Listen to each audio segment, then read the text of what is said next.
American പരിപാടി കഴിഞ്ഞ് എപ്പോ എത്തി? അമേരിക്കയിൽ കഥകളിക്കൊക്കെ നല്ല മാർക്കറ്റാണ് അല്ലേ? മാർക്കറ്റ് ചെന്നിട്ടാ കഥകളി കാണുന്നത്. തമ്പിയില്ലേ അവിടെ അകത്തുണ്ട്. ഒരുമാതിരി പുഴുങ്ങിയ സിരിക്കരുത് അറിയുമോ? നമസ്കാരം.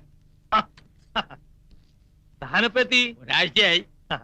എവിടൊക്കെ കറങ്ങി? ഓ, ഒത്തിരി സ്ഥലത്ത് കറങ്ങി. ഈ പ്രായത്തില് ഇങ്ങനെ ഒരു ഭാഗ്യം ഉണ്ടാവുമെന്ന് കരുതിയിരുന്നില്ല.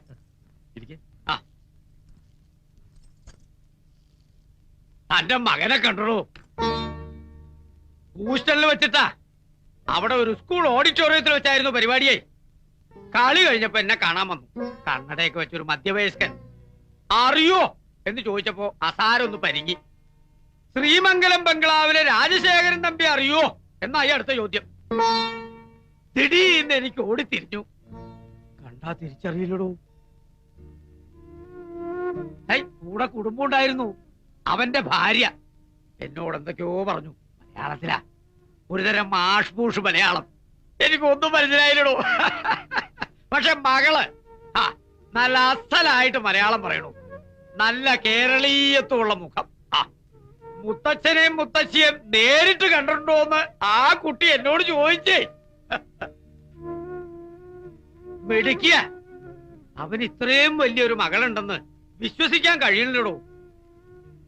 തന്റെ വെള്ളേ തൂങ്ങി നടന്നിരുന്ന ചെക്കൻ ഒക്കെ ഇന്നലെ കഴിഞ്ഞ പോലെ തോന്നും. സത്യം പറഞ്ഞ പഴയ കാര്യങ്ങളൊക്കെ പറഞ്ഞപ്പോ അവന്റെ കണ്ണു നിറഞ്ഞു.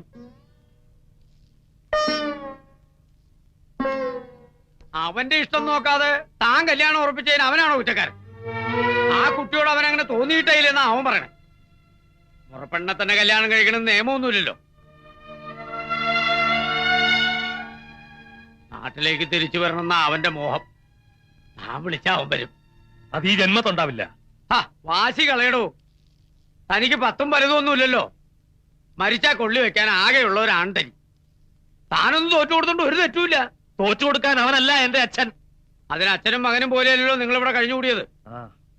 അതാണ് എനിക്ക് പറ്റിയ തെറ്റ്. ലാളന കൂടിപ്പോയി. പ്രായഭേദം നോക്കിയില്ല. അവൻ പറഞ്ഞപ്പോഴാ അടുത്ത മാസം തന്റെ 60ാം പിറന്നാളാന്ന് ഞാൻ അറിഞ്ഞേ.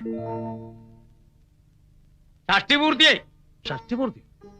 തനിക്കിതൊന്നും ഓർമ്മയില്ലല്ലേ? തന്റെ പിറന്നാളൊന്നും അവൻ മറന്നിട്ടില്ല. എല്ലാ പിറന്നാളും അവരവിടെ ആഘോഷിക്കാറുണ്ട് അത്ര. ഒക്കെ നല്ലതിനാടോ. വാശിയൊക്കെ കളഞ്ഞ് അവനെ തിരിച്ചു വിളിക്കേ. കണ്ണടച്ചു തുറന്നാ മറയണ ഈ മനുഷ്യ ജന്മത്തിനിടയ്ക്ക് എന്തിനാടോ? തനിക്ക് വേറെ വല്ലതും പറയാനുണ്ടോ? പിന്നെ അമേരിക്കയിൽ ആറ്റം ബോംബ് ഉണ്ടാക്കുന്ന കാര്യം പറയാൻ ഞാൻ ഇങ്ങോട്ട് കയറേണ്ട ആവശ്യമുണ്ടോ? തന്നോട് ഇതൊക്കെ പറയാൻ വന്ന എന്നെ വേണം തല്ലാൻ. പിന്നെ തന്റെ ഷഷ്ടിപൂർത്തി അതൊന്ന് ആഘോഷിക്കണം. അതും വേണ്ടെന്ന് പറഞ്ഞാൽ ഞാൻ സമ്മതിക്കില്ല കേട്ടോ.